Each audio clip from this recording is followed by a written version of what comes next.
Қайырлы күн. Бүгінгі сабақта біз ата-ананың қадірі деген термені үйренетін боламыз. Жалпы түсіндіріп өтейін.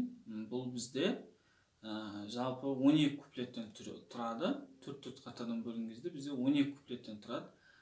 Енді сол 12 куплетті біз жалпы 3 түрлі, яғни әр куплет әр түрлі тартыста ойналады.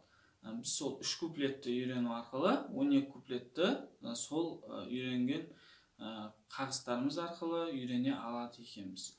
Ол үшін бізге біз 3 куплетті, яғни әріптерге бөлдік. А, Б және С деп осы 3 куплетті, яғни 4 қатарынан 12 қатарды үйренсек, біз барлық 12 куплетті осы термені осымен тартып шыға аламыз. Бірінші бізде А, яғни 4 куплет, алғашқы 4 куплет А белгісімен белгіленеді. Ол біздің нотамызда, яғни әр куплет осы А санымен, А әрпімен белгіленген куплеттерді осы қағыспен тарта алады екенбіз. Осы үйренген куплет бойынша, яғни біз 4 куплеттен бөліп қоямыз, ыңғайлы болу үшін. Ендеше кеттік. Бірінші А бөлігі, яғни 4 қатары кеттік. Бірінші бізде 0, ашық, яғни бұл жерде бізде 3 қағыс ойналады, төмен, жоғары, төмен. Және 4-ші төмен қағыс ол жеке ойналады, 3 қағыстан бөлек. Яғни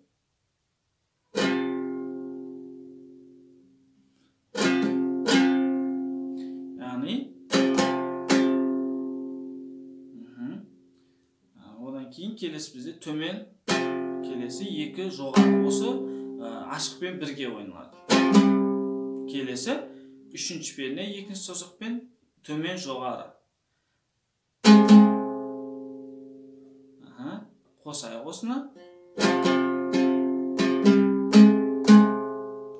Келесі бізде 2-3, 2-3. Яғни 2-3, 2-3 деп ойнаймыз. Және соңғы 3-ші пернен басқан кезде 4 қағыс ойнайды екенбіз.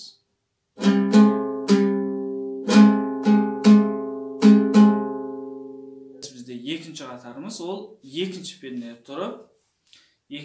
тұрып, бірінші созақпен төмен, жоғары, төмен, төмен, жоғары деген 5 қағыс ойнаймыз. Яғни бұл жерде біз жылдамдығына да мән беруіміз керек. Яғни алғашқы 3 қағысы біздің жылдам, келесі 2 қағысымыз жай. Келесі 5 бізде 5-ші перне 4-ші созақпен алсақ болады, төмен, және 3-ші перне 2-ші созақпен жоғары, және тағы да осы жерде төмен, және 2 жоғары, және осы 2-де тұрып төмен, төмен 2 қағыс. Екінші қатарды қосайық.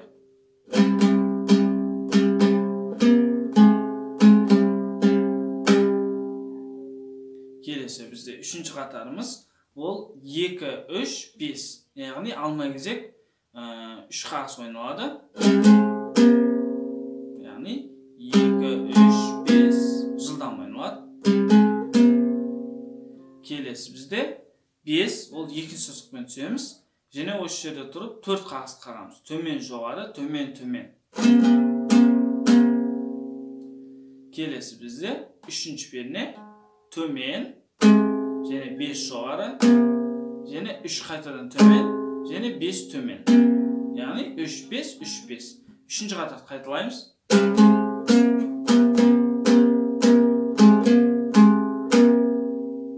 Бұл бізде 3-ші қатарымыз. Келесі бізде созақпен болмайды. Келесі бізде 4-ші қатарымыз ол 2-де тұрып 3 қағыс, 4 қағыс ойнаймыз. Төмен, жоғары, төмен, және төмен. Және 3-ші перне жоғары, келесі 2-ші перне төмен, жоғары, және төмен тағы да 2-де 1 қағыс, және ашық 3 қағыс. Жоғары, төмен, төмен. 4-ші қатарды қосамыз.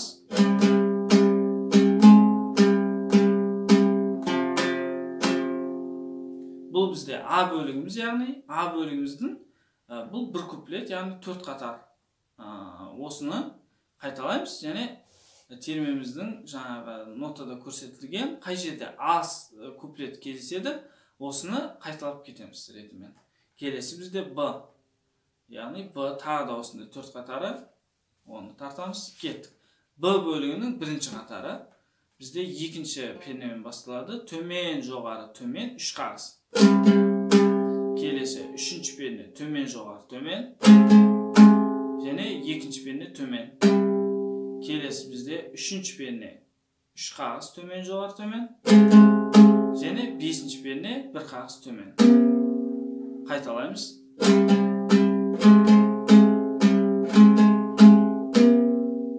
Келесі бізде екінші перне төмен, жоғары, төмен. Келесі үшінші пернеде 4 қағыс. Және қайтадан 2-де тұрып, дәл осылай 4 қағыс қағамыз.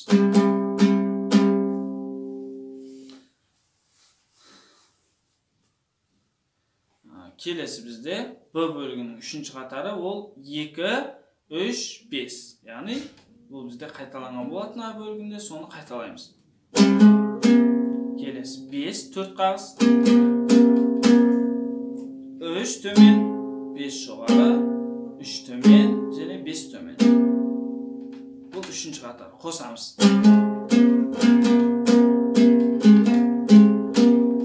Келесі бізде Б бөлігінің төртінші қатары, яғни 2-де тұрып 3 қағыс қағамыз, төмен, жоғары, төмен. Және тағы да 4-ші қағыс төмен, және 3 екінші саусақпен жоғары, және 2-ші перне төмен, жоғары, тағы да төмен 1 қағыс, және ашық 3 қағыс, жоғары, төмен, төмен. Бұл бізде А бөлігінің 3-4-ші қатарлары, яғни біз Б бөлігінде де дәл соны қайталап жатырмыз. Енді осы 4-ші қатарын тартайық.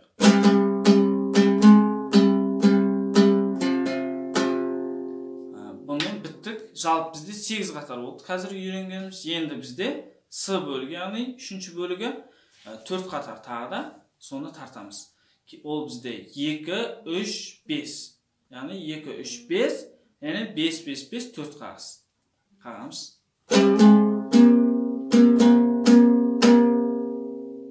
Және 3, 5, 3, 5.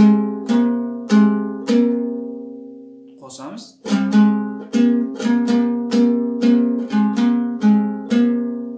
Келесі екінші қатары С бөлігінің. Ол 2-де тұрып 3 қағыс қағамыз. 3-де тұрып 4 қағыс қағамыз. Және екінші пернеге келіп тағы да 4 қағыс. Енді келесі үшінші қатары бізде 2, 3, 5. Яғни дәл бірінші қатарын қайталаймыз.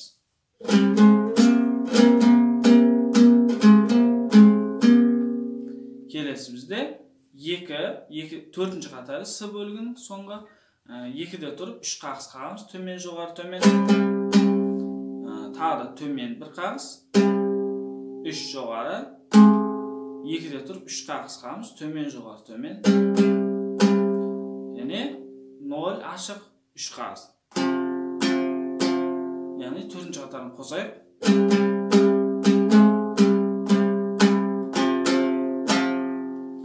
Осымен біздің С бөлігіміз аяқталады.